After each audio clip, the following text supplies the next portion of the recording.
If you're on the brink of burnout, it might seem like your job is the problem.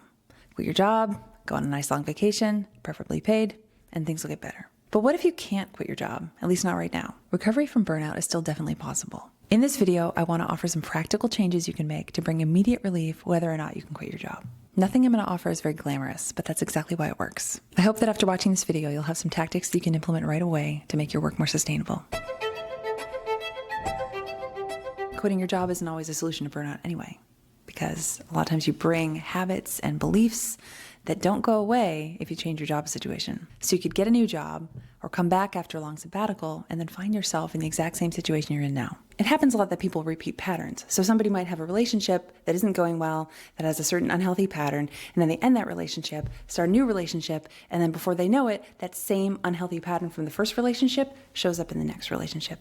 And a lot of us do that in our job situations too. The reality is that change is hard, and a lot of times we perceive a change as a threat to our survival, even if it's something we really want to do. It's like your body and your mind are resisting that change in a misguided attempt to keep you safe. We choose the discomfort that we're used to over the discomfort that's less familiar, even if this discomfort represents something we really want. Going even deeper, our choices reinforce the person we believe ourselves to be. So making a big change is a threat to our identity. The good news is that fixing this doesn't require years of therapy, although that helps. There's no prerequisite. We're not going to do a bunch of journaling to figure out our patterns. We're not going to do a big audit. We're not going to do a vision board. We're not going to make a list of our values. We're going to stay very practical. Instead of going top down, where we look at the big picture, we're going to start from the bottom up. We're going to start with the day-to-day. We're going to start with the most annoying problems and immediately work on solutions for those. We're going to make tiny changes that bring relief. We're going to start with what's right in front of us. And how are we going to do that? Strategic complaining. Instead of being the diligent, dutiful, straight-A student you've always been or strive to be, you got to start getting in touch with your discontent, the things that piss you off. For example, when someone says something to you and you inwardly want to argue. When you get an email and you open it and you go, ugh, and close it again. When you see a task on your to-do list and feel a deep dread. These are all signs of resistance that you've probably trained yourself to get past. And what we have to do is flip that. You have to get really good at noticing the things that don't feel good. The reason we have to do this strategic complaining is that it's really hard to question assumptions that you don't realize you're making. That's what makes burnout so insidious. It's based on a lot of things you're doing that you don't even realize you're doing. They're like water to a fish, to paraphrase David Foster Wallace. The things that you're doing that are contributing to your burnout are invisible to you. In order to change them, we have to first notice them. Strategic complaining is how we begin to bring those things to our conscious awareness. Strategic complaining is a move toward questioning assumptions, identifying the beliefs and stories that we're carrying around that we're not consciously aware of. For example, if you can't say anything nice, don't say anything at all. We've all heard that. It probably served you better at age 8 than it does now. Now I'm telling you, complain. Say the things that aren't nice. Identify the things that are driving you crazy. There's a reason behind each one of them.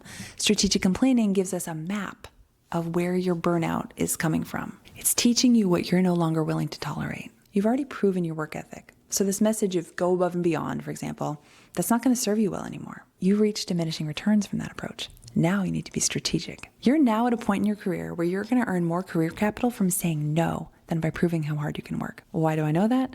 Because you're experiencing burnout. Now your opportunity is to find a different approach that isn't just, I'm going to work harder and try harder and push through and show I can do it. So, in short, you have to stop being so damn competent. A lot of us carry around ideas about hard work, and we're not going to delve into all of them, but suffice it to say that these beliefs that we have about hard work are a lot of times contributing to the burnout and getting in the way of us finding ease in our work. There's a lot of resistance to ease, like that we think that work is supposed to be difficult and effort is supposed to matter, and the effort that you put in proves that something was worth something.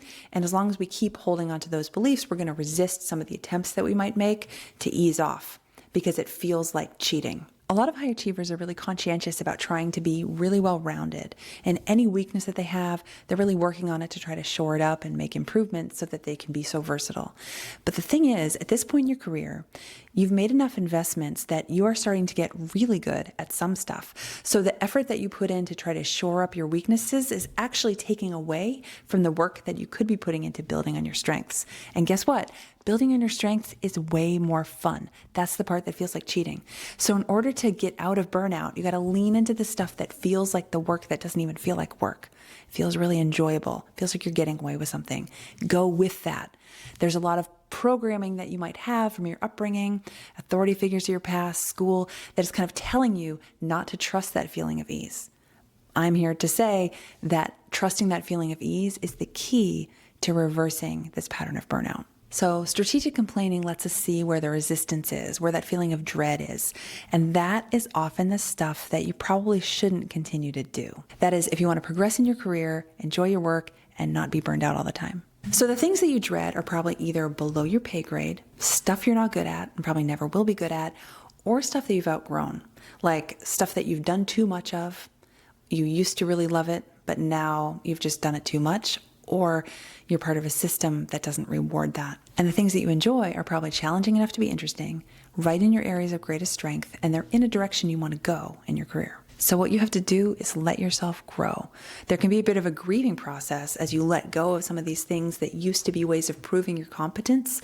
Now, those things are kind of a trap. They're holding you back. They're preventing you from doing the things that are going to help you grow to the next level, where you're not going to just enjoy it more. You're actually going to be of better service to whatever organization you work with, including your own. You need to trust the things that you feel drawn to and trust the things that you feel like you really don't want to do anymore. You've earned that at this point in your career. You've earned that discernment. You've earned that privilege of being able to choose your direction. So what if you were to let yourself phase out the things you're doing that aren't really aligned anymore with who you want to be and where you want to go, and lean into the challenges that you're excited about, or the things that feel really easy and aligned? It's helpful to understand these dynamics, but just understanding them doesn't always translate to practical changes in your day-to-day. Knowing why isn't the same as knowing how. So what we're going to do is translate these ideas into a practical framework that we can use to make tiny changes. The fact is, some of the hard work that you're doing matters, but we have to figure out which part matters. Which of the things you're doing actually give you results? What we're going to do is systematically release effort and titrate down to just the minimum effective dose needed to do the things you need to do and accomplish what you need to accomplish. That doesn't mean doing the bare minimum. It means doing what matters. We're going to do this in a spirit of experimentation, releasing a little bit of effort and seeing what happens. So imagine that you're holding on to something really tightly and you don't want to let it go. You don't want to drop it. You don't want it to be snatched away from you. So you're giving it everything you've got and everything is clenched so tight, but you don't actually know what is the correct amount of tightness that's actually going to help you hold on to the thing and not give it up without any effort wasted. So what do? You can gently ease off on like one pinky finger and tiny bit of ring finger, and maybe the other hand, and you're just easing off a little bit of effort, not so much that you feel it start to get wrenched away from you, but just so that you can kind of test and see a little bit more and a little bit more until you calibrate to just what's needed. Now, what makes this challenging, in addition to the fact that it might feel new and therefore a little uncomfortable, a little risky, is that a lot of the things that we do are based on things that we believe we have to do, and we have to question those assumptions in order to change those things. We have to see what we can't see. So I'm going to offer 3 different areas of where this extra effort might hide to give you some ideas about things that you could try releasing. They are emotional labor, anticipation and control, and proof work. First, emotional labor. This is the stuff that we do when we're trying to manage other people's reactions, other people's emotions. We're trying to anticipate their needs, prevent them from feeling uncomfortable, prevent them from feeling awkward, maybe even prevent them from feeling the consequences of their actions. This can often look like kindness or compassion or professionalism. The trick is which part matters and which part doesn't. Some of it matters, some of it doesn't. So some of the things that you might be doing in the name of professionalism, say, aren't necessary. So some examples to bring it to life. You might be over-explaining. You might be performing enthusiasm. You might be jumping in to fill silences. You might be changing your words a little bit to soften things. Like you say, oh, unfortunately, you're trying to manage someone else's emotional reaction. You might even wait to give someone bad news until you know they're ready for it. Also, apologizing can be a flavor of this emotional labor. Now, as I'm giving this list, you might recognize some of these behaviors as your own. And that is an important aspect of this work, just the noticing, just the acknowledgement, just the awareness. And if it doesn't feel familiar, or you're not really sure how this would translate to specific situations, then you can observe over the next few days or weeks, as you consider these things, you're going to notice them. Because we've talked about it in this moment, then you're going to be primed to notice. So that is another part of the work itself. You don't even have to make a change, just the noticing is progress in itself. As you go forward, you'll have your own examples of how this shows up for you and the things that you can change. But just to offer a few examples, it might be like leaving out one exclamation point from an email or a text message, leaving out one emoji. It might be hesitating for a few seconds before you fill a silence. It might be not laughing at a joke that you really don't want to laugh at. It might be relaxing your face when you're talking to someone instead of feeling like you have to put on a smile for them. Just some things to experiment with. The second category where unnecessary effort can hide is anticipation and control. This is where someone's trying to stay 3 steps ahead of a problem that might not even exist, or they're trying to solve a problem that isn't theirs to solve. So this might look like making backup plans for your backup plans, assuming instead of asking, answering unasked questions, pre-editing something, checking your inboxes again and again on the weekend, filling every space with productivity. You can see how it's pretty exhausting. So how do you get out of this one? It's really questioning whether the work has to be done, waiting before you reply to something, gathering data and letting things take their course instead of forcing. You respond only to what's in front of you, only to the question being asked. The third category is proof work. This is where you have the compulsion to work for the sake of work. You show your effort to prove that you're somebody who's willing to put in effort.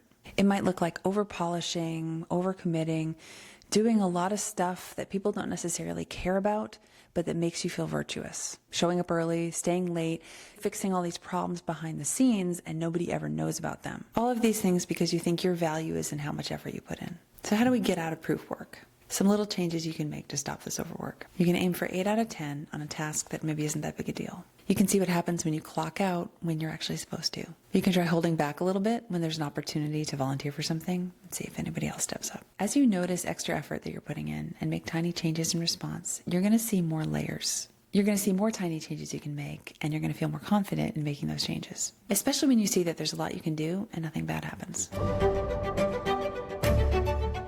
It might be kind of disappointing that the way out of burnout is to make these tiny, unglamorous changes.